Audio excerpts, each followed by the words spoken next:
Endocrine system हम last time start कर चुके थे, ठीक है। उसमें आज मजीद इम्पोर्टेंट टॉपिक्स रहते हैं, वो डिस्कस करेंगे। The first topic is SIADH syndrome. This topic is frequently asked in the exam, ठीक है। Inappropriate एंटी डायूरेटिक हार्मोन, ठीक है। इस टॉपिक का नाम है, सिंपली लोग इसको SIADH कहते हैं। S stand for syndrome, I for inappropriate and anti diuretic hormone, इसको हम ADH कहते हैं, ठीक है जी। This topic is very important. अब इस टॉपिक को समझने के लिए इसकी जो डेफिनेशन है ना, that is very very important. इसकी डेफिनेशन क्या है? सबसे पहले तो लिखे कि a condition in which there is, अब ये वर्ड बहुत इंपॉर्टेंट है, persistent, which word? persistent release of ADH which leads to euvolumic hyponatremia, ठीक है। हाइपोनेट्रीमिया का मतलब होता है, ऊपर जाए हम, ऊपर ये वाली 1 घंटा है ना अभी, ओके। इसमें आप लोगों ने याद रखना है कि हाइपोनेट्रीमिया, अब इसमें डिस्कस करूंगा कि इसका मतलब क्या है। हाइपोनेट्रीमिया मीन डिक्रीज सोडियम, ठीक है जी। सोडियम की लेवल अगर कम हो जाए तो उसको हम क्या कहते हैं? हाइपोनेट्रीमिया। अब यहाँ पे 2 पॉइंट्स आप लोगों ने समझना है। इस IADH के अंदर जो एंटी डायूरेटिक हार्मोन है ADH है, इसकी जो रिलीज है दैट इज इनएप्रोप्रिएट। इनएप्रोप्रिएट से मुराद क्या है? परसिस्टेंट है। इसका मतलब यह है कि जब हमारे बॉडी के अंदर फ्लूइड का वॉल्यूम कम हो जाए, एक इंसान है उसको डिहाइड्रेशन हो जाए, बाहर से फ्लूइड इंटेक कम करे, तो हमारे बॉडी के अंदर वॉल्यूम ऑफ द फ्लूइड को मेंटेन करने के लिए कौन सा हार्मोन होता है? ADH होता है। लेकिन अगर एक बंदा है उसका बॉडी वॉल्यूम ठीक है, मतलब फ्लूइड लेवल बिल्कुल ठीक है, तो ADH आना चाहिए? नहीं आना चाहिए। ये बात पहले आप लोग माइंड में रखें। When there is decrease body fluid there should be ADH release, इसकी ये हॉलमार्क है। फिजियोलॉजी कहती है कि जब बॉडी के अंदर फ्लूइड का लेवल कम हो जाए तो उसको रिटेन करने के लिए कौन आना चाहिए? ADH। लेकिन जब बॉडी का वॉल्यूम डिस्टर्ब नहीं है, बॉडी का वॉल्यूम फ्लूइड का क्या है? ठीक है, तो फिर ADH तो नहीं आना चाहिए। लेकिन उसके बावजूद भी अगर परसिस्टेंट रिलीज किस चीज की हो जाए? ADH, उस कंडीशन को हम SIADH कहते हैं। इसका मतलब यह है कि बॉडी की वॉल्यूम भी ठीक है, फ्लूइड लेवल भी नॉर्मल है, फिर भी ADH परसिस्टेंटली इंक्रीज हुआ है, ठीक है। अब इसका वजह क्या है? अब डिस्कशन में जा रहे हैं कि इसकी वजह क्या है। लेकिन causes, what are the different cause of SIADH? Number 1, CNS injury. अगर एक पेशेंट है उसको CNS इंजरी है, फॉर एग्जांपल ब्रेन के अंदर इंजरी है, ADH synthesize in hypothalamus, brain के अंदर अगर ब्रेन को कोई डैमेज हो जाए और उसमें वो इनएप्रोप्रिएटली किस चीज की रिलीज को बढ़ाए? ADH को, तो SIADH हो सकता है। फिर यहाँ पे एक पॉइंट्स आप लोगों ने याद रखना है MCQs के लिए, that is called small cell lung carcinoma. याद है? स्मॉल सेल लंग कार्सिनोमा, ये एक कैंसर है लंग्स के अंदर जिसमें एबनॉर्मल ADH बनती है, और जितना ADH बनेगा उतना रिटेंशन ऑफ वाटर ज्यादा होगा, ठीक है जी। तो 2 बातें और से सुने, CNS injury and small cell lung carcinoma, इसके अंदर एबनॉर्मली परसिस्टेंट किस चीज की रिलीज होगी? ADH की रिलीज होगी, ठीक है जी। एग्जाम के अंदर एक सवाल आता है, देखिए ये पॉइंट्स आप लोगों को पहले से पता है। This point for example brain के अंदर अगर हम देखें, this is hypothalamus and that is pituitary gland. आप लोगों ने ये ट्रिक समझना है, दिस इज हाइपोथैलेमस, ठीक है, it is the part of fore brain, और यहाँ पे लेके this is called posterior lobe of pituitary gland. ये पिट्यूटरी ग्लैंड के अंदर पोस्टीरियर लोब है और ये क्या है? एंटीरियर लोब है। अब और से देखें, होता ये है कि इस हाइपोथैलेमस के अंदर एक न्यूक्लियस होता है, सुप्रा ऑप्टिक न्यूक्लियस, और इस हाइपोथैलेमस के अंदर कौन सा हार्मोन बनता है? ADH। अब ये जो ADH है ये जब यहाँ से बने, ये फिर नीचे आता है किस लोब के अंदर? पोस्टीरियर लोब के अंदर, और फिर पोस्टीरियर लोब से ये नीचे आता है ब्लड के अंदर, और ये पहुंच जाता है रीनल सिस्टम, किडनी में, और किडनी के अंदर इसके V2 रिसेप्टर्स है, और ये यहाँ पे काम करके retention of, very good, retention of water, ये हमने डिस्कस किया है, ये पहले क्लास में हमने पढ़ा है, ठीक है जी। अब 3 बातें और से सुने। ADH एक ऐसा हार्मोन है जो कहाँ से रिलीज होता है? हाइपोथैलेमस, फिर नीचे आकर कहाँ पे स्टोर होता है? Posterior lobe of pituitary gland, और फिर यहाँ से रिलीज होके किडनी के अंदर क्या करता है? रिटेंशन ऑफ वाटर करता है, ठीक है जी। अब सवाल यह है कि हमें वाटर की रिटेंशन तब चाहिए जब बॉडी में पहले से वाटर की लेवल क्या हो? कम हो। लेकिन अगर एक बंदा है उसकी वाटर लेवल ठीक है, तो फिर मजीद रिटेंशन चाहिए नहीं चाहिए। लेकिन ऐसा कंडीशन कि रिटेंशन ऑफ वाटर ना भी चाहिए फिर भी परसिस्टेंट किस चीज़ की रिलीज हो जाए, एडीएच की, उस कंडीशन को हम एस आई एडीएच कहते हैं। अब अगर वाटर ठीक है और एडीएच आता रहे तो अप्रोप्रिएट है कि इनअप्रोप्रिएट, इसको हम इनअप्रोप्रिएट एंटी डाययूरेटिक हार्मोन कहते हैं। अब सवाल ये है एडीएच रिलीज होने का सबसे मेन एरिया कौन सा है, हाइपोथैलेमस, और ये तो ब्रेन का हिस्सा है, सीएनएस का हिस्सा है। तो अगर सीएनएस में ऐसी इंजरी हो जाए तो किसको डैमेज करे, हाइपोथैलेमस, तो यहाँ से एबनॉर्मली किस चीज़ की फायरिंग हो सकती है, एडीएच। तो सीएनएस इंजरी में एडीएच बढ़ सकता है। दूसरी बात याद रखें, लंग्स के अंदर एक कैंसर है, अब इसमें भी एबनॉर्मल क्या बनता है, एडीएच, उसको एक्टोपिक एडीएच कहते हैं। तो स्मॉल सेल लंग कार्सिनोमा में भी अगर एडीएच बनता रहे तो उससे भी एस आई एडीएच के चांसेस ज्यादा होते हैं। ठीक है जी। अब लेके क्लिनिकल फीचर्स, ये पेशेंट जब आता है तो उसकी क्लिनिकल फीचर्स क्या है, number 1 there is hypertension. S I ADH के अंदर जो पेशेंट आते हैं उसकी बीपी ज्यादा होती है, increase blood pressure is known as of hypertension. इसका वजह यह है क्योंकि रिटेंशन ऑफ वाटर क्या होगी, ज्यादा होगी, जितना वाटर की रिटेंशन ज्यादा होगी उतना बीपी बढ़ने के चांसेस भी ज्यादा होगी। नंबर 2 यहाँ पे लेके इन लोगों को nausea and vomiting, nausea and vomiting इसकी चांसेस होती है। ठीक है, आप लोग मुझे ये बताएं इन लोगों में यूरिन की लेवल ज्यादा होगी कि कम होगी, शाबाश कम होगी, क्योंकि इसमें एडीएच ज्यादा है तो रिटेंशन ऑफ वाटर भी ज्यादा है तो यूरिन सिंथेसिस कम होगी। तो there is anuria, a mean absent, uria का मतलब यूरिनेशन है। Sometime this patient develop no urine at all, that is called of anuria. ठीक है जी। अब आते हैं इसकी जो इन्वेस्टिगेशन है, इसकी जो लैब इन्वेस्टिगेशन है ना, this is very very important in the exam. Lab investigation हम चेक करेंगे तो सीरम सोडियम, आप लोग बताएं serum sodium that will be increase और डिक्रीज, सीरम सोडियम, शाबाश। अगर हम डिस्कस करें तो जो सीरम सोडियम है उसके साथ क्या होगी, शाबाश, that is retention of water क्या है, ज्यादा है। अब पहले से इस कंसेप्ट को देखें, फॉर एग्जांपल फ्लूइड वाटर है और इसके साथ जो सोडियम है ये इलेक्ट्रोलाइट है। ये बात हमने की थी कि osmolarity of the body depend upon sodium, ये सोडियम पे डिपेंड करता है। अगर हम फ्लूइड को लॉस करें, फ्लूइड बॉडी से लॉस हो जाए तो सोडियम का लेवल क्या होगा, ज्यादा, ऑस्मोलरिटी ज्यादा होगी। तो जब ऑस्मोलरिटी ज्यादा होगी इसका मतलब सॉल्यूट ज्यादा है, सॉल्वेंट क्या है, कम है। तो हमें फिर कौन सा हार्मोन चाहिए, एडीएच, ताकि वो रिटेंशन ऑफ वाटर करे और इन दोनों की लेवल को बरकरार रखे। तो नॉर्मली एडीएच तब आता है जब ऑस्मोलरिटी क्या होती है, ज्यादा होती है। ये बात क्लियर है। नेक्स्ट पॉइंट, अब इस पेशेंट के अंदर क्या होता है, इस पेशेंट में वाटर लॉस की हिस्ट्री नहीं है। इस पेशेंट की जो वाटर लेवल है वो बिल्कुल ठीक है, लेकिन या तो इसको सीएनएस इंजरी हुई है या इसको स्मॉल सेल लंग कार्सिनोमा है, जिसमें वाटर को दे के बगैर परसिस्टेंट किस चीज की रिलीज हो रही है, एडीएच की रिलीज हो रही है। तो ये वाटर मजीद ज्यादा होंगे कि नहीं, तो रिटेंशन ऑफ वाटर ज्यादा होगा तो फ्लूइड लेवल क्या होगा, ज्यादा, और इस फ्लूइड लेवल पे रिलेटिवली सोडियम का लेवल क्या पड़ जाएगा, कम बढ़ जाएगा। That is called dilutional hyponatremia. इसको क्या कहते हैं, डाइल्यूशनल। हमने सोडियम लॉस नहीं किया है, सोडियम उतना है, लेकिन हमने सोडियम के ऊपर फ्लूइड का लेवल क्या किया है, ज्यादा किया है।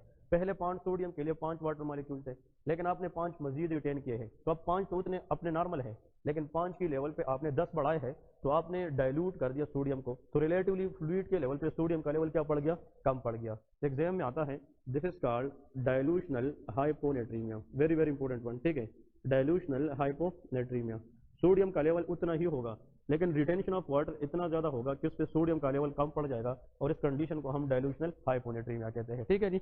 नेक्स्ट पॉइंट आप लोगों ने ये भी याद रखना है कि अगर एक पेशेंट है उसको एसआईएडीएच है, अब देखिए इसकी ट्रीटमेंट लेके कि what treatment we should give.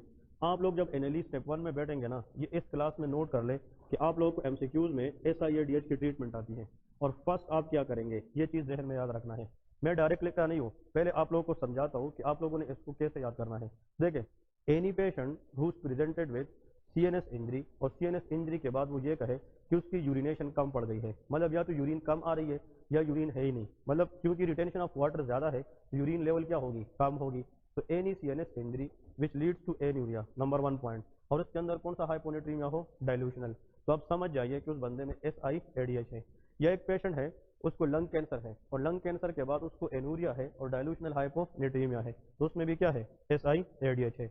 पहला क्या करेंगे, but you will do the doctor, the first thing the treatment of choice in this condition. यहाँ पे रिटेंशन ऑफ वाटर ज्यादा है कि कम है, ज्यादा है। एडीएच जो है परसिस्टेंट इंक्रीज हो रहा है और एडीएच का काम रिटेंशन ऑफ वाटर है, तो ऐसा ये एडीएच में वाटर की रिटेंशन ज्यादा है, पहले से फ्लूइड ज्यादा है, तो आप उस बंदे को मजीद फ्लूइड ऑफर कर सकते हैं।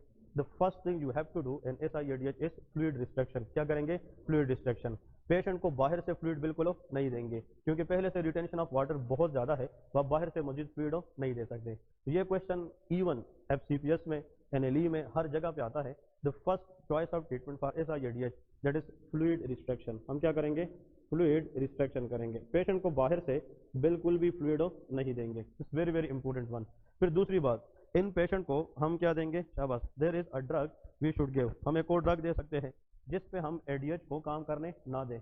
इस पेशेंट में ADH की रिलीज क्या है? ज़्यादा है, तो अगर हम ऐसा ड्रग दें कि ADH की काम को ब्लॉक करे तो मजीद रिटेंशन ऑफ वाटर नहीं होगी। तो लेके ADH रिसेप्टर एंटागोनिस्ट, हम क्या देंगे? ADH receptor antagonist. एंटागोनिस्ट का मतलब क्या है? ब्लॉकर। तो मतलब ऐसा ड्रग देंगे जो ADH की काम को क्या करे? ब्लॉक करे। The drug is called tolvaptan. ठीक है, ये एग्जाम में आता है, टोलवेप्टान। ठीक है, टोलवेप्टान। ये जो टोलवेप्टान है ये ऐसा ड्रग है, ये ADH को अपने रिसेप्टर पे काम करने नहीं देगा। ठीक है जी। और इसमें कोन आई वेप्टान, ये जो वेप्टान के नाम से आते हैं that is called conivaptan. So conivaptan, tolvaptan, these are the drug which inhibit the activity of ADH। ये ADH को अपने रिसेप्टर पे काम करने नहीं देगी। जब ADH काम नहीं करेगा रिटेंशन ऑफ वाटर नहीं होगा। ठीक है, and that we want in this patient. अब अगर एक पेशेंट है और से सुने, उसमें SIADH की जो सिविरिटी है वो ज़्यादा है, तो रिटेंशन ऑफ वाटर क्या है? ज़्यादा है। तो जितना रिटेंशन ऑफ वाटर ज़्यादा होगा उतना सोडियम की लेवल क्या होगी? कम होगी। अगर सोडियम की level F for example less than 110 milli equivalent per litre, अगर 110 से कम हो जाए, नॉर्मल जो सोडियम है ना, नॉर्मल 135 से लेके 145 तक होता है। अगर सोडियम 120 पे आया है, 110 पे आया है, 115 पे आया है, ठीक है, लेकिन अगर ये किससे कम हो जाए? 110 से कम हो जाए, we have to correct sodium. हम फिर किसको करेक्ट करेंगे? सोडियम। बाहर से सोडियम देंगे लेकिन स्लो रेट से देंगे। अगर आप ज्यादा सोडियम तेजी के साथ देंगे इट डैमेज द पोन्स। ये किस एरिया को डैमेज करता है? पोन्स को। क्योंकि पोन्स की जो न्यूरॉन है हमारे पास ब्रेन के अंदर एक एरिया है जिसको पोन्स कहते हैं, ये नाम सुना क्या? नहीं। और जो पोन्टाइन न्यूरॉन है they are very sensitive to sodium. ये किसको सेंसिटिव है? सोडियम। अब इधर देखें, ये वर्ड आप लोगों ने याद रखना है, सेंट्रल। सेंट्रल का मतलब ब्रेन की बात कर रहे हैं, सेंट्रल नर्वस सिस्टम। और सेंट्रल ब्रेन के अंदर हम किसकी बात कर रहे हैं? पोन्स की।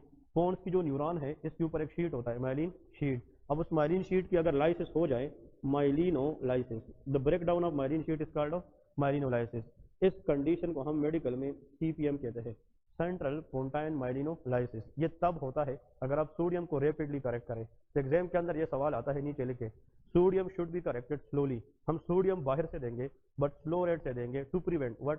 Central pontine myelinolysis. ठीक है जी। अगर आप सोडियम को एकदम से देंगे, बहुत ज्यादा देंगे, तो पोन्स के अंदर जो न्यूरॉन है उसकी माइलिन शीट डैमेज होने के चांसेस होते हैं। ठीक है जी। इसलिए यहाँ पे आप लोगों ने याद रखे, इट इज ड्यू टू हाँ जी रैपिड करेक्शन ऑफ सोडियम। अगर आप सोडियम को रैपिडली करेक्ट करेंगे तो फिर ये होगा, इसलिए हम सोडियम को क्या करेंगे? स्लोली करेक्ट करेंगे। ठीक है जी। So this what all about the SIADH syndrome of inappropriate anti diuretic hormone. ये इसके बारे में मेन पॉइंट्स हैं।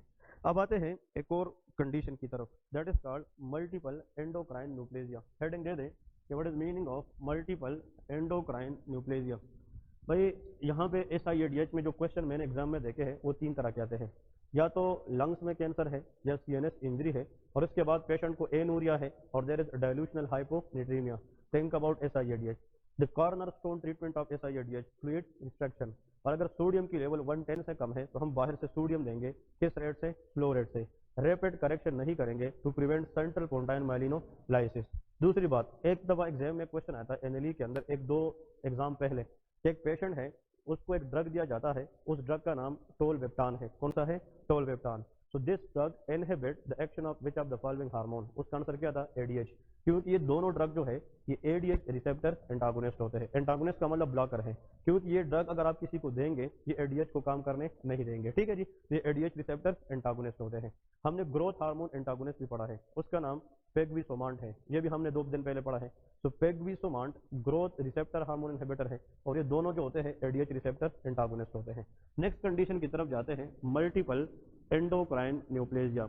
At least 2 MCQs question from this topic will be there in exam. Multiple endocrine neoplasia, नाम से पता चलता है कि ये वो कंडीशन है जिसमें एक ही पेशेंट के अंदर एक से ज्यादा एंडोक्राइन ग्लैंड की कैंसर हो। न्यूप्लेजिया का मतलब क्या है? कैंसर है। Multiple mean many, poly, endocrine mean endocrine gland, neoplasia mean cancer. यहाँ पे लिखे अ फैमिली डिसऑर्डर्स, ये जेनेटिक प्रॉब्लम्स होती है। A family disorders in which there is more than one endocrine gland cancer in single patient. अब देखिए, इसका मतलब एक बंदे में अगर एक से ज्यादा एंडोक्राइन ग्लैंड की कैंसर हो तो उसको क्या कहते हैं? मेन कहते हैं, MEN, main, multiple endocrine neoplasia. अब यहाँ पे लेके एमसीक्यूज के लिए कि ऑल मेंस, अब इसके हम टाइप्स पढ़ेंगे। ऑल मेंस का मतलब क्या है कि जितने टाइप्स है मल्टीपल एंडोक्राइन न्यूप्लेजिया के आर ऑटोसोमल डोमिनेंट। क्या होते हैं? Autosomal dominant. इसका मतलब ये है ये ऑटोसोमल डोमिनेंट होते हैं। मतलब इस तरह की डिजीज के लिए दोनों पेरेंट्स में से एक जीन काफी होता है, चाहे वो मदर से आए चाहे वो फादर से आए। तो one gene is enough to transmit this disease. ऐसे डिजीज को हम ऑटोसोमल डोमिनेंट कहते हैं। देखिए, कुछ बीमारियां ऐसी होती हैं जिसको अपेयर होने के लिए एक जीन फादर से आना चाहिए और एक को मदर से आना चाहिए, उसको ऑटोसोमल रिसेसिव कहते हैं। लेकिन अगर दोनों पेरेंट्स में से कोई भी एक डिफेक्टिव जीन कंट्रीब्यूट करे अपने बच्चे को और फिर जाकर उसमें जनाब वो प्रॉब्लम आ जाए तो उसको ऑटोसोमल डोमिनेंट कहते हैं। अब लेके इसके टाइप्स कौन कौन से हैं, एग्जाम के अंदर इसकी टाइप्स में से एमसीक्यूज आते हैं। तो टाइप्स आप लोगों को लिखना है सबसे पहले main one, multiple endocrine neoplasia type 1, एक को हम कहते हैं मेन वन। अब एग्जाम पॉइंट ऑफ व्यू के लिए याद रखना है कि जो मेन वन है इसको हम एक और नाम भी देते हैं, it is also known as Wermer syndrome. इसको क्या कहते हैं? Wermer syndrome. तो multiple endocrine neoplasia type 1 is also known as Wermer syndrome. इसको क्या कहते हैं? Wermer syndrome. अब इस वर्मर सिंड्रोम या मिन वन में होता क्या है, इसमें आप लोगों को याद रखना है कि इस तरह के लोगों के अंदर number 1 there is pituitary cancer. किस ग्लैंड की कैंसर होती है? Pituitary tumour. इन लोगों के अंदर पिट्यूटरी ग्लैंड की कैंसर होती है। पिट्यूटरी ग्लैंड एक एंडोक्राइन ग्लैंड है कि नहीं? तो पिट्यूटरी ट्यूमर होती है। नंबर 2, इन लोगों के अंदर पेंक्रियाटिक कैंसर होता है। क्या होता है? Pancreatic cancer. लेकिन यहाँ पे आप लोग को मैं बताता चलूँ, जो पेंक्रियाटिक कैंसर है उसको थोड़ा सा और से देखें।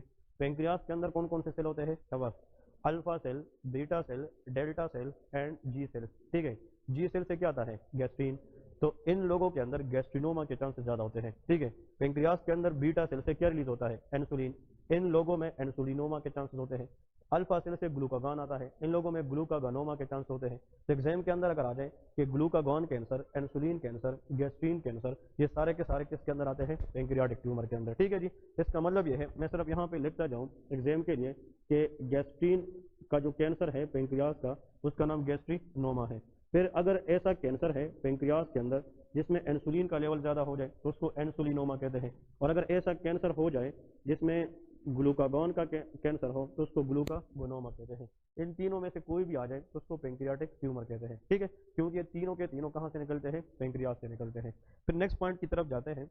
इन लोगों में पैराथायराइड कैंसर होते हैं। कौन से? पैराथायराइड। जो पैराथायराइड ग्लैंड है उसकी कैंसर भी हो सकती है।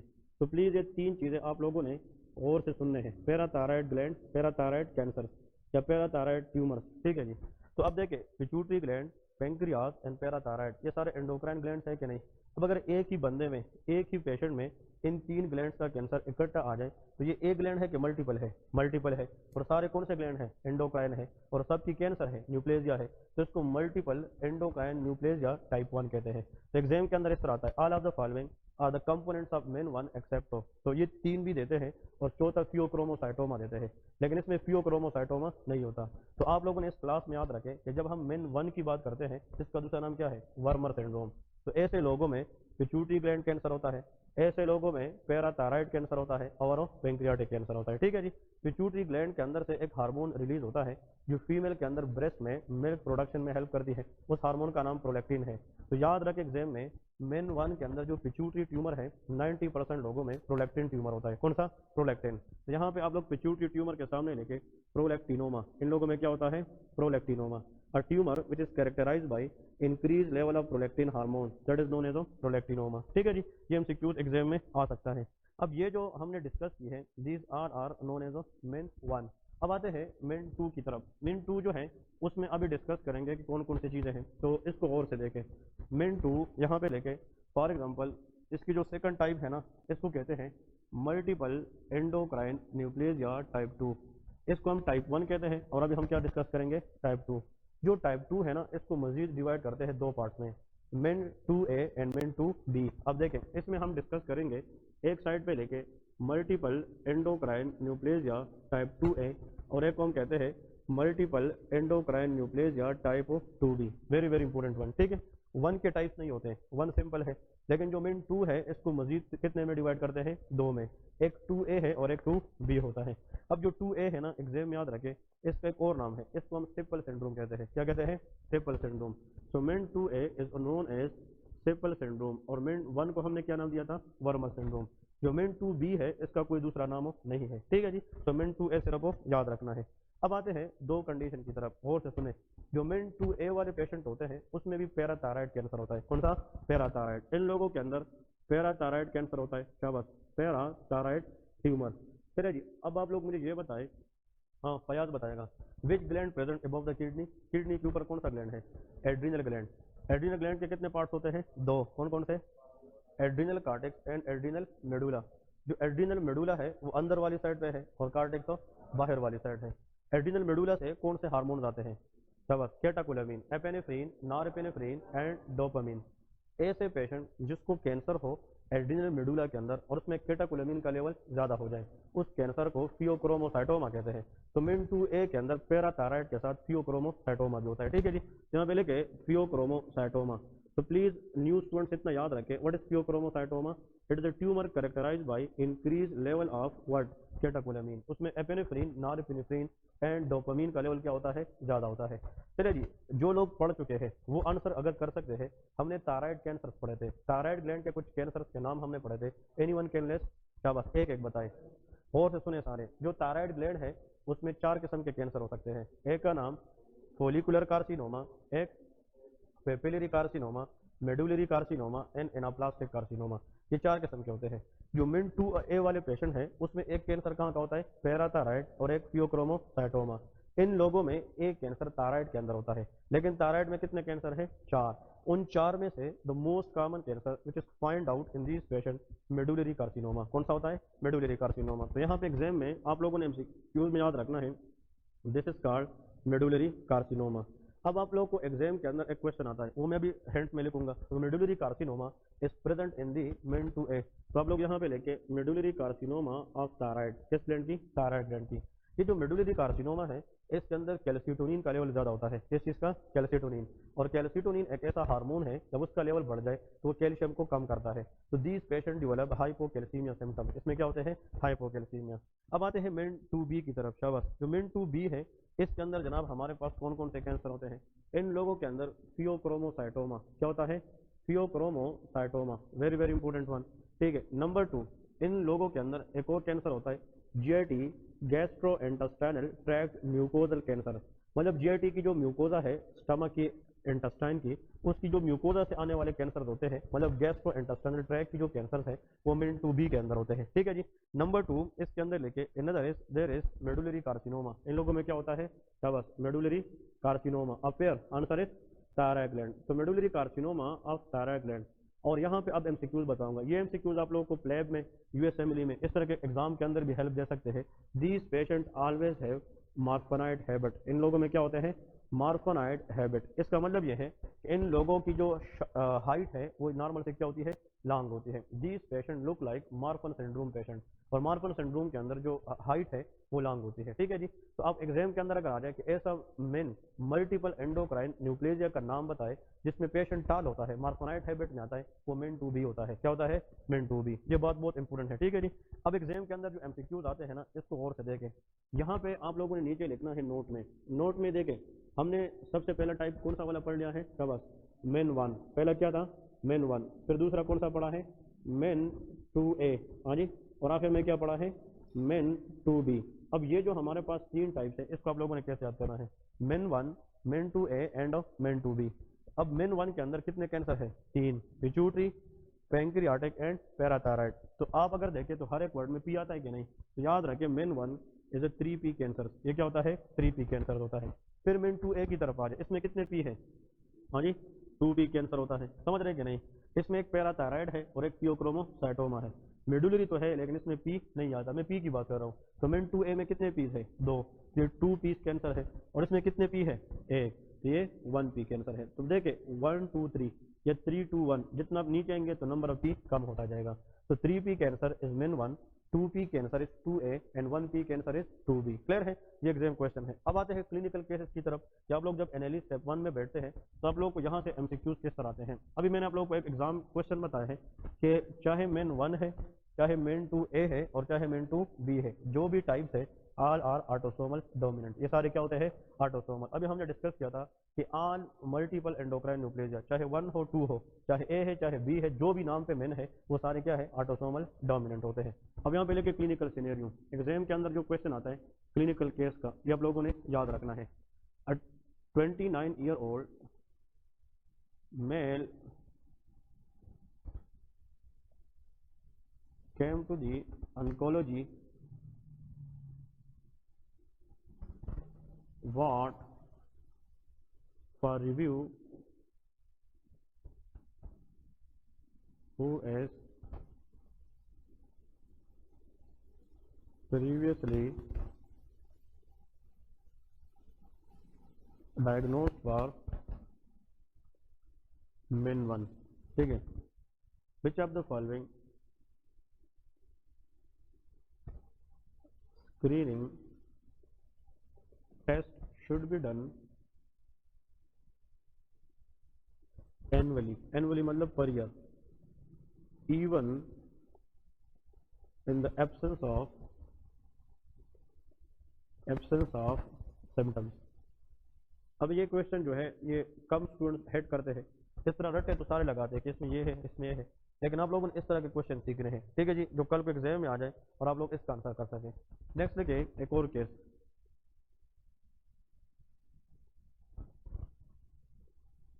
36-year-old male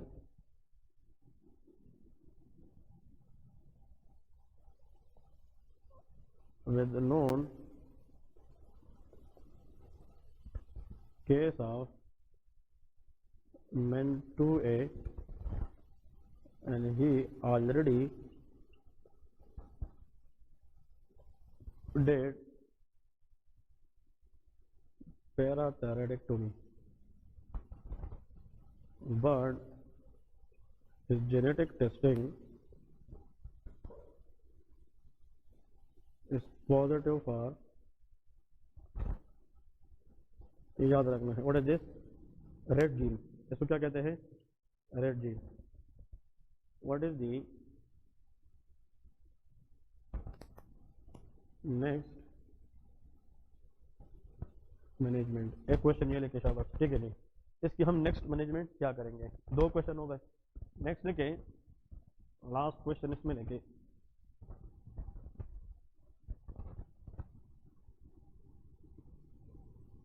एमसीक्यूज आप लोगों को इससे क्वेश्चन में इस तरह आते हैं। ठीक है जी, इस तरह के क्वेश्चन आप लोगों ने हल करने हैं।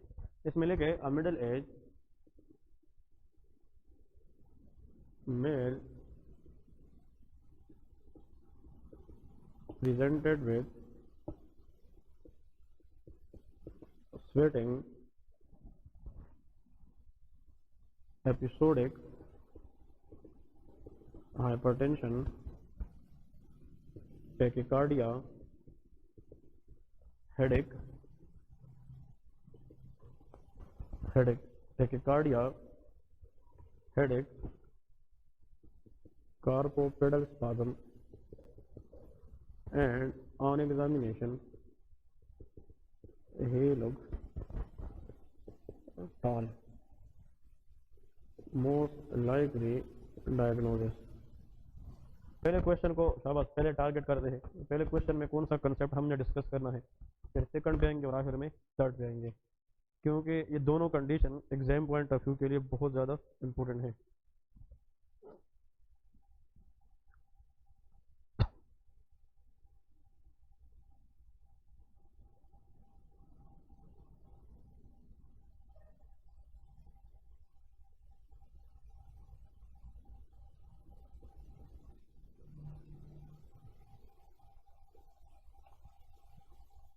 हाँ जी, पहला क्वेश्चन रीड करके इस पे सोचें।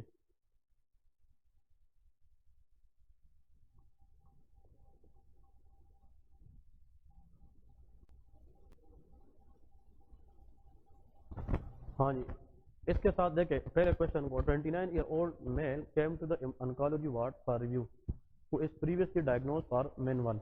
अब MEN1 के अंदर आप लोग जहन में लाए कि कौन कौन से कैंसर है, एक पिट्यूटरी है, एक पैराथायराइड है और एक पैंक्रियाटिक है, ठीक है। कहते हैं कि इस बंदे के एनुअली पर ईयर एक स्क्रीनिंग टेस्ट करेंगे, भले उसको सिम्टम हो या ना हो, लेकिन इस बंदे का हम पर ईयर किया करेंगे screening test. And that is always in the exam remember serum prolactin check करते हैं। क्या चेक करते हैं? Serum prolactin. क्योंकि पिट्यूटरी ट्यूमर इन लोगों में ज़्यादा होती है और पिट्यूटरी के अंदर प्रोलैक्टिनोमा के चांसेस ज़्यादा होते हैं। तो चाहे सिम्टम हो या ना हो, चाहे जेंडर मेल है या फीमेल है, तो हम सीरम प्रोलैक्टिन हर साल इसके चेक करते हैं ताकि इसका लेवल हम देख सकें कि वो बढ़ता तो नहीं है। क्योंकि MEN1 के अंदर जो 85% कैंसर है वो पिट्यूटरी कैंसर होते हैं, और पिट्यूटरी के अंदर जो मोस्ट कॉमन कैंसर है वो प्रोलैक्टिनोमा है। और प्रोलैक्टिनोमा जैसे कैंसर को मालूम करने के लिए हम एनुअली क्या करेंगे? सीरम प्रोलैक्टिन चेक करेंगे। तो ये एग्जाम क्वेश्चन बन गया कि MEN1 मल्टीपल एंडोक्राइन न्यूक्लियस या 1 के अंदर अगर एनुअली स्क्रीनिंग टेस्ट के बारे में कोई बंदा पूछे तो वो सीरम क्या चेक करेंगे? प्रोलैक्टिन चेक करते हैं। अब आते हैं इस कंडीशन की तरफ, ये आप लोग कोशिश करें कि आंसर करें। 36-year-old मेल है और इसमें MEN2A है, तो MEN2A के अंदर कौन कौन से कैंसर है? इस MEN2A के अंदर पैराथायराइड है, इसमें फियोक्रोमोसाइटोमा है और साथ में medullary carcinoma of the thyroid है। अब इधर देखें, इसमें बताया गया है कि इस पेशेंट की ऑलरेडी पैराथायराइडेक्टोमी हो चुकी है, कि जो पैराथायराइड एडिनोमा है, कैंसर है, उसकी वजह से हमने पैराथायराइड को रिमूव किया है। लेकिन अब पता चला कि इस पेशेंट के अंदर जो जेनेटिक टेस्टिंग है उसमें कौन सा जीन पॉजिटिव है?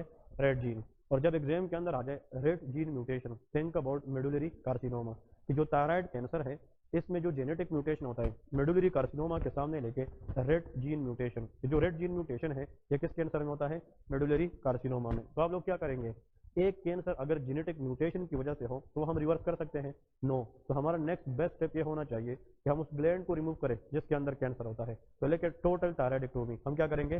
टोटल। अब इसमें रेड जीन म्यूटेशन है और रेड जीन कौन सा कैंसर है? मेडुलरी कैंसर है, और मेडुलरी कैंसर किस ग्लैंड से निकलता है? थायराइड। तो हमने थायराइड को ही खत्म करना है, क्योंकि अगर आप उसको खत्म नहीं करेंगे तो ये मसला बढ़ सकता है। तो ऐसा क्वेश्चन जिसमें MEN2A हो और उसमें पैराथायराइड ग्लैंड पहले से रिमूव की गई हो और उसमें कौन सा जीन म्यूटेशन आ जाए? RET gene. तो आपका नेक्स्ट बेस्ट स्टेप होना चाहिए total thyroidectomy, that is called total thyroidectomy. Clear है? That is known as total thyroidectomy. इस क्वेश्चन को देखते हैं। A middle age male presented with sweating, episodic hypertension, tachycardia and headache. ये जो सिम्टम्स है ना, ये वाले ये कि बीपी बढ़ जाना, हेडेक आना, स्वेटिंग आना, ये तब होता है जब कैटाकोलेमिन का लेवल क्या हो? ज़्यादा। तो these are the symptoms of pheochromocytoma, क्योंकि इसमें एपेनेफ्रिन नॉरेपेनेफ्रिन का लेवल ज़्यादा होता है। फिर यहाँ पे कार्पोपेडल स्पाज्म है, तो कार्पोपेडल स्पाज्म से मुराद हाथ के अंदर इस तरह रिजिडिटी है, that is a sign of tetany. और टेटिनी तब होता है जब कैल्शियम का लेवल कम होता है, हाइपोकैल्सीमिया। और हाइपोकैल्सीमिया किस कैंसर में होता है? Medullary carcinoma. तो ये जो कार्पोपेडल स्पाज्म है ये किसकी तरफ निशानी है? Medullary carcinoma of thyroid. और यहाँ पे द पेशेंट लुक टाल, ये जो टाल है ये मार्फनाइट हैबिट है। क्या है? मार्फनाइट हैबिट। मैंने आप लोगों को बताया था मार्फन सिंड्रोम के जो पेशेंट आते हैं ये यूजुअल से क्या होते हैं? टाल होते हैं। ये तीन बातें और से सुने, pheochromocytoma, medullary carcinoma and marfanoid habit. इसकी मोस्ट लाइकली डायग्नोस क्या बनेगी? MEN2B। ये क्या होगी? MEN2B। हमने बताया था कि जो MEN2B है उसमें एक फियोक्रोमोसाइटोमा होता है, एक मेडुलरी कार्सिनोमा होता है और एक मार्फनाइट हैबिट होती है। यहाँ पे इस केस की जो डायग्नोस है that is known as MEN2B। ये तीन क्वेश्चन जिसने सही तरीके से सीख लिए तो आप लोग आसानी से इसके बारे में आंसर दे सकते हैं। तो MEN1 के अंदर एनुअल स्क्रीनिंग में हम क्या चेक करेंगे? सीरम प्रोलैक्टिन चेक करेंगे। MEN2A के अंदर अगर रेड जीन की म्यूटेशन आ जाए तो उसका नेक्स्ट आंसर थायराइडेक्टोमी है। और नेक्स्ट क्वेश्चन याद रखें कि अगर फियोक्रोमोसाइटोमा मार्फनाइट हैबिट के साथ कोई भी आ जाए, थिंक अबाउट MEN2B। क्लियर है? अब ये तो मैंने बहुत आसान दिया है, वो आप लोग कंफ्यूज करने के लिए इधर उधर की चीजें देंगे, लेकिन आखिर में जरूर बताएंगे द पेशेंट लुक टाल। तो जिस मल्टीपल एंडोक्राइन न्यूप्लेजिया के अंदर मार्फनाइट सिम्टम्स आते हैं ऑलवेज थिंक अबाउट MEN2B। अब इसमें एक और क्वेश्चन रहता है, ये भी आप लोग नोट करें क्योंकि ये क्वेश्चन भी एग्जाम पॉइंट ऑफ व्यू के लिए बहुत इंपॉर्टेंट है। यहाँ पे लिखे एक और क्लिनिकल केस है, this case is again very very important for the exam point of view. लेकिन in asymptomatic 36-year-old, in asymptomatic 36-year-old man, an asymptomatic 36-year-old man present with 2 centimeter, present with 2 centimeter thyroid mass, thyroid mass, TFT stands for thyroid function test. TFT was unremarkable, unremarkable का मतलब क्या है, normal है। But FNAC stand for fine needle aspiration cytology. ये एक ऐसा technique है जिसके जरिए हम थायराइड से बायोप्सी लेते हैं, ठीक है। इसको हम क्या कहते हैं, FNAC। FNAC shows medullary carcinoma. TFT पे कुछ नजर नहीं आया, लेकिन मास है 2 सेंटीमीटर का, और उस मास से जब हमने बायोप्सी ले ली तो उसमें कौन सा कैंसर निकला, medullary carcinoma. FNAC shows medullary carcinoma of thyroid. C stand for carcinoma, ठीक है। एक थायराइड के अंदर मेडुलरी कार्सिनोमा है। टोटल थायराइडेक्टोमी, हाँ जी, total thyroidectomy was done, total thyroidectomy was done and later thyroxine replacement started। मैंने आप लोग को यह बताया था कि जब मेडुलरी कार्सिनोमा आ जाए तो हम क्या करेंगे, टोटल थायराइडेक्टोमी। तो जब थायराइड ग्लैंड को रिमूव करेंगे तो फिर तो T3 T4 नहीं बनेगी, तो फिर बाहर से हम थायरोक्सिन स्टार्ट करेंगे। थायरोक्सिन T4 हार्मोन है, और ये जो थायरोक्सिन है ये बॉडी के अंदर किस में कन्वर्ट होता है, T3 में कन्वर्ट होता है। T4 can convert into T3। लेकिन एग्जाम के अंदर आता है what is the most important screening test, what is the most important screening test done prior या बिफोर सर्जरी। अब एनीवन शाबाश कैन गेस।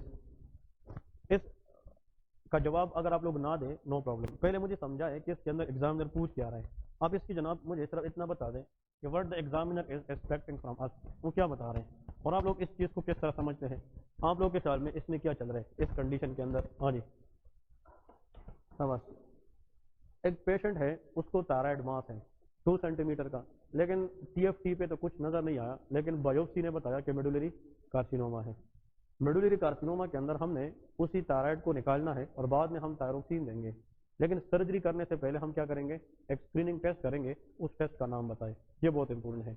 अब अपने आप से सोचे कि यार हमने मेडुलरी कार्सिनोमा कहाँ पे पढ़ा है, मेन 1 में पढ़ा है, मेन 2A में पढ़ा है, या मेन 2B में पढ़ा है। शाबाश, हाँ मेन 2A, हाँ जी, और फिर मेन 2B में भी है। अब देखें जो चीज़ें हमने लिखी है इसको थोड़ा सा बैक जाकर देखें, याद रखें मेन 2A और मेन 2B।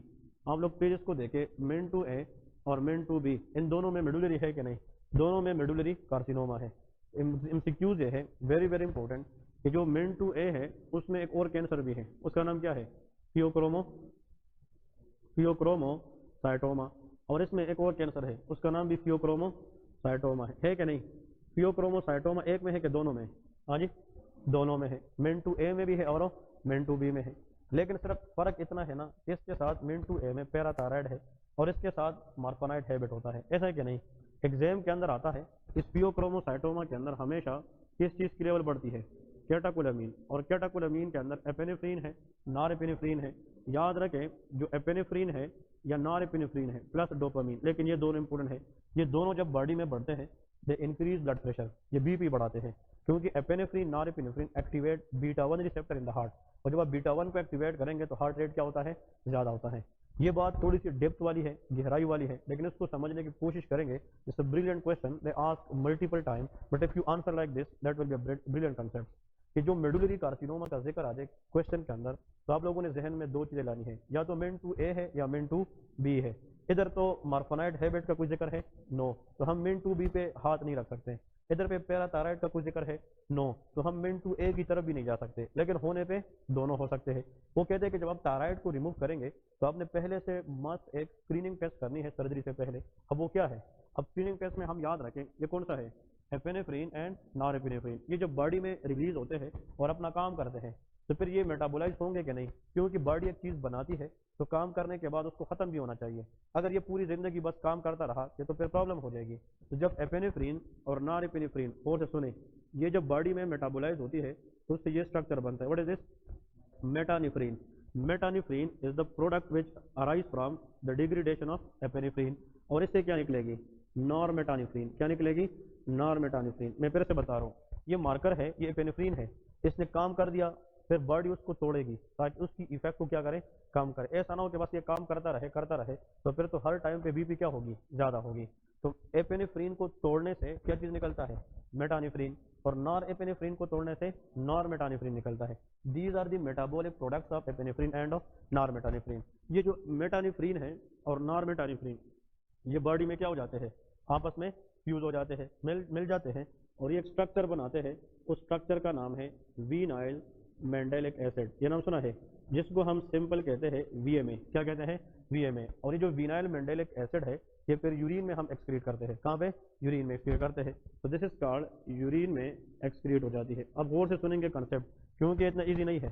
सवाल ये है, एपेनेफ्रीन नॉर एपिनेफ्रीन जब बॉडी में काम करे तो उसको मेटाबोलाइज किया जाता है किसमें, मेटानिफ्रीन नॉर मेटानिफ्रीन में। और मेटानिफ्रीन नॉर मेटानिफ्रीन इकट्ठे होकर क्या बनाते हैं, वीनाइल मेंडेलिक एसिड, जो यूरिन में हम 24 आवर के अंदर निकालते हैं। ठीक है जी। एक मरीज है उसको फियोक्रोमोसाइटोमा है। क्या है, फियोक्रोमो। तो उसका ये लेवल ज्यादा होगा कि कम, ज्यादा होगा। उसमें मेटानिफ्रीन नॉर मेटानिफ्रीन लेवल क्या होगा, ज्यादा। तो वीनाइल मेंडेलिक एसिड भी ज्यादा। तो ऐसा मरीज जिसको हाइपरटेंशन हो और उसकी यूरिन के अंदर 24 आवर में 10 मिलीग्राम से किस चीज का लेवल ज्यादा हो जाए, वीएमए, तो आप इनडायरेक्टली ये सोचे कि उस बंदे के अंदर किस चीज की लेवल ज्यादा है, एपेनेफ्रीन एंड नॉर एपिनेफ्रीन। तो फियोक्रोमोसाइटोमा एक ऐसा कैंसर है जिसमें इनका लेवल ज्यादा होता है। तो सीरम में फियोक्रोमोसाइटोमा में क्या चेक किया जाता है, मेटानिफ्रीन एंड नॉर मेटानिफ्रीन। लेकिन फियोक्रोमोसाइटोमा के मरीज में यूरिन के अंदर क्या चेक किया जाता है, विनाइल मेंडेलिक एसिड। समझ रहे क्या नहीं। अब सवाल यहाँ पे मैं क्या कहने जा रहा हूँ, पेशेंट को मेडुलरी कार्सिनोमा है, या तो उसको मिन टू ए हो सकता है या मिन टू बी हो सकता है।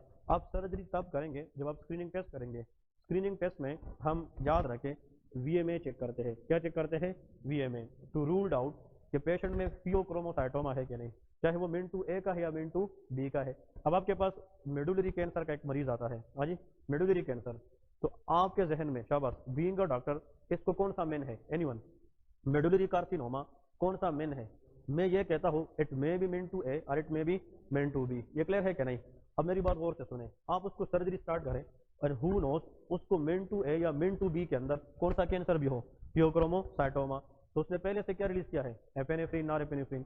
और जब आप सर्जरी करेंगे तो सर्जरी एक स्ट्रेसफुल सिचुएशन है और स्ट्रेस के अंदर इसका लेवल मजीद क्या होता है, इंक्रीज होता है। तो बीपी बढ़ने के चांस हो सकते हैं कि नहीं, और सर्जरी के दौरान अगर बीपी बढ़ जाए तो पेशेंट की डेथ हो सकती है। इसलिए हाइपरटेंसिव क्राइसिस के चांस होते हैं। तो एग्जाम के अंदर याद रखें, मेडुलरी कार्सिनोमा में अगर हम स्क्रीनिंग करना चाहे सर्जरी से पहले तो हम वीएमए चेक करते हैं कि आया पेशेंट को ये कैंसर तो नहीं है। अगर ये कैंसर है तो पहले उसका बीपी कंट्रोल करें, तब जाकर फिर आप सर्जरी सोच सकते हैं। और अगर ये कैंसर है तो फिर हम उसमें सर्जरी नहीं कर सकते जब तक हम इस कैंसर की मेडिकल ट्रीटमेंट को फॉलो ना कर सकें। समझ गए कि नहीं। तो एग्जाम में दो क्वेश्चन आते हैं, मेडुलरी कार्सिनोमा के मरीज में which cancer has to ruled out before surgery, pheochromocytoma, and how we can screen pheochromocytoma to check vinyl mandelic acid. लेकिन अगर आप एग्जाम में बैठे हैं और वो कहते यूरिन में क्या चेक करेंगे, विनाइल मेंडेलिक एसिड, लेकिन वो कहते सीरम में क्या चेक करेंगे, मेटानिफ्रीन एंड नॉर मेटानिफ्रीन चेक करेंगे। ठीक है जी। ये दोनों क्वेश्चन आप लोगों ने याद रखने हैं। तो MEN one, MEN two A, MEN two B, उस पर मैंने आप लोगों को 3-4 किस्म के डिफरेंट सिनेरियो क्वेश्चन लेके हैं and all are very very important and asked in the exam. ठीक है जी। अब यहाँ पे एक और चीज आप लोगों ने, एक और केस है यहाँ पे, ये केस इस बोन्स के साथ आता है। ये आप लोगों ने ये एग्जाम क्वेश्चन भी याद रखना है। देखें, 56 ईयर ओल्ड, ये टॉपिक खत्म हो गया। ठीक है। 56 year old female came to the clinic with complaint of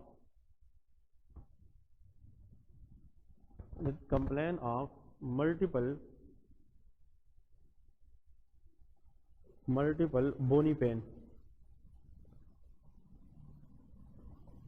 and body aches. Recently she has tibial bone fracture. Investigation shows. अब यहाँ पे 2 पॉइंट्स और है, सुने। सिनेरियो वही है, इन्वेस्टिगेशन के ऊपर डायग्नोस चेंज हो जाती है। अगर वो कहते हैं all are normal, then what is the diagnosis, all are normal but only ALP raised. ALP stand for alkaline phosphatase. फिर डायग्नोसिस। ये क्वेश्चन आप लोगों ने एग्जाम में याद रखना है। एजड बंदा हो ना 50+ और उसमें बोन का कोई इशू हो, चाहे वो सिनेरियो कितनी लंबी क्यों ना दे, इससे नहीं डरना कि यार इतनी सिनेरियो दी है या इतना सिनेरियो दी है, जो भी वो बताए।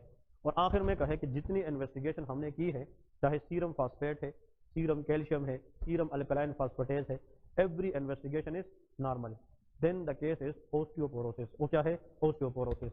ओस्टियोपोरोसिस एक ऐसा बोन प्रॉब्लम है जिसमें एज के साथ साथ बोन की जो वीकनेस है वो आ जाती है, लेकिन सारे इन्वेस्टिगेशन क्या होंगे?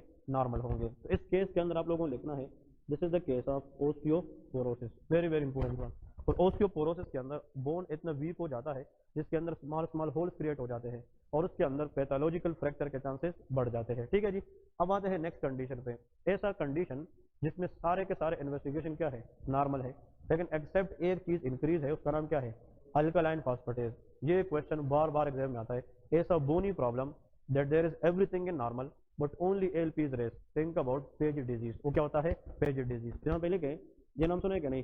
तो that is called Paget's disease. तो पेजिड डिजीज के अंदर आप लोगों ने याद रखना है, क्योंकि एग्जाम के अंदर मतलब जो एग्जामिनर है वो मोस्ट कॉमनली आप लोगों से एक्सपेक्ट करता है कि आप उसका आंसर सही तरीके से दे दें। That is known as Paget's disease. तो पेजिड डिजीज के अंदर यहाँ पे कभी कभार दो चीजें और बताते हैं। आप एग्जाम में बैठे हैं ना, प्लीज मैं दो ट्रिक्स बता रहा हूँ यहाँ पे, क्योंकि ये भी काम आता है एग्जाम के अंदर कि अगर एक पेशेंट है, उसका एज चाहे यंगर एज है, ओल्डर एज है, उस पर नहीं जाते हैं, लेकिन आप लोग यहाँ पे क्लू लेके, क्लू में कि एक पेशेंट है उसको बोनी क्या है? हाँ जी, pain plus bony pain plus what?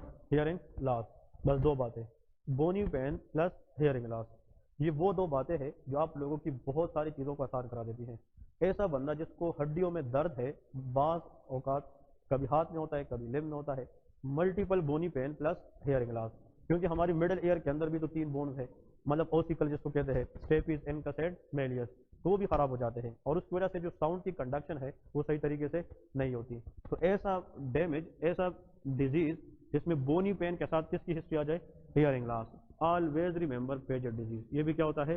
Paged disease. Paged disease एक ऐसी बीमारी है जिसमें ईयर डिफेक्ट्स होती है, याद रखें। ठीक है जी। तो जब आप एग्जाम में बैठे हैं ना और उसमें लिखा है कि multiple bony pain and the patient can't able to hear properly, तो अगर आपने नीचे सिनेरियो नहीं भी पढ़ा है ना, तो जहन में आना चाहिए कि इसकी इन्वेस्टिगेशन में सारी चीजें नॉर्मल होगी एक्सेप्ट इंक्रीज ऑफ एएलपी। इसका एएलपी रेज होगा and that is known as of Paget's disease. पेजिड disease के अंदर जो मसला है ना वो याद रखें, इसकी पैथोलॉजी क्या है।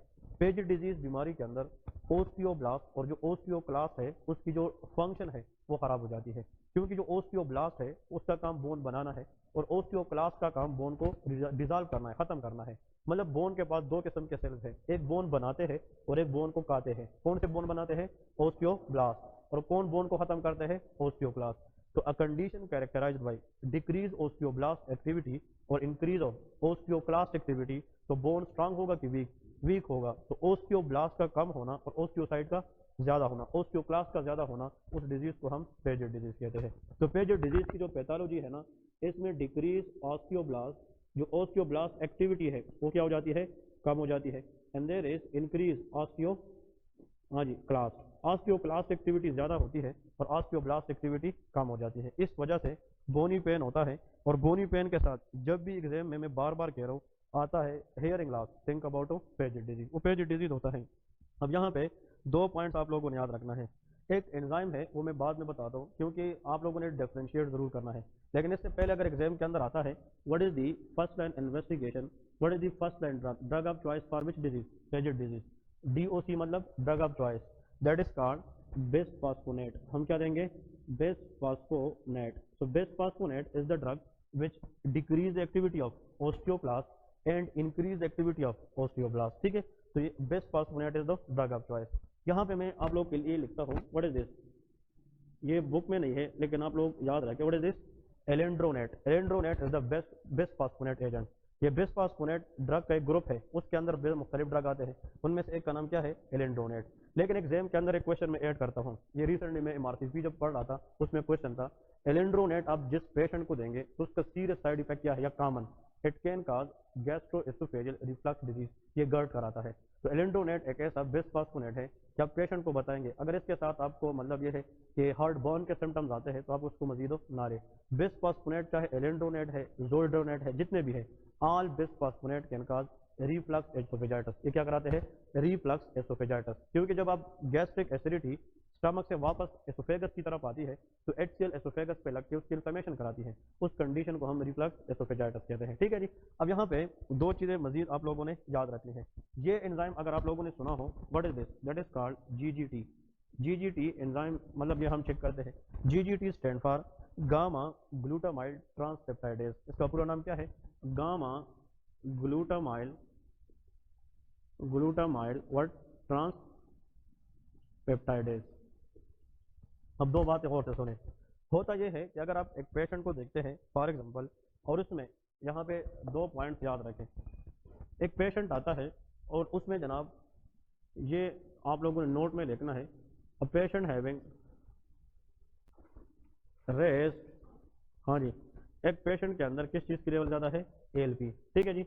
You have to and FO। अब यहाँ पे देखें GGT, आप इसका फिर क्या चेक करेंगे? GGT नॉर्मल, GGT क्या है? नॉर्मल है। या अगर ALP के साथ किस चीज़ की लेवल भी ज़्यादा है? GGT। अब ये MCQ बहुत इंपॉर्टेंट है। अगर एक पेशेंट है उसकी अल्कलाइन फास्फेटेज की लेवल क्या है? ज़्यादा है, लेकिन साथ में GGT क्या है? नॉर्मल है, then it is a bony problem, not bile duct problem. क्योंकि जो अल्कलाइन फास्फेटेज है ना, इसका लेवल बढ़ता है कॉमन बाइल डक्ट की पैथोलॉजी में भी। ऑब्स्ट्रक्टिव जॉइंटिस का नाम सुना है कि नहीं? तो ALP का बढ़ना ये दो चीज़ें बताती है, तो बोन का इशू है या कॉमन बाइल डक्ट का इशू है। लेकिन अगर ये कॉमन बाइल डक्ट के इशू की वजह से बढ़ता ALP, तो फिर मस्ट है कि GGT भी बढ़ता। लेकिन अगर ALP बढ़ने के साथ GGT नॉर्मल है तो फिर बोनी प्रॉब्लम है, कॉमन बाइल डक्ट की प्रॉब्लम नहीं है। इसलिए पेज डिजीज CBD प्रॉब्लम है कि बोन प्रॉब्लम है? बोन प्रॉब्लम है। ये तो ओस्टियोब्लास्ट की प्रॉब्लम है। तो इसलिए पेज डिजीज में ऑल इन्वेस्टिगेशंस आर नॉर्मल, चाहे GGT है, everything is normal except only there will be raise level of ALP। तो यहाँ पे एग्जाम में याद रखे, यहाँ पे लेके बोनी प्रॉब्लम, ये क्या होता है? बोनी प्रॉब्लम। लेकिन ये क्या है? अगर ALP भी ज्यादा है और GGT भी ज्यादा है तो फिर या तो प्रॉब्लम कॉमन बाइल डक्ट में है या पीछे जाके प्रॉब्लम कहाँ पे है?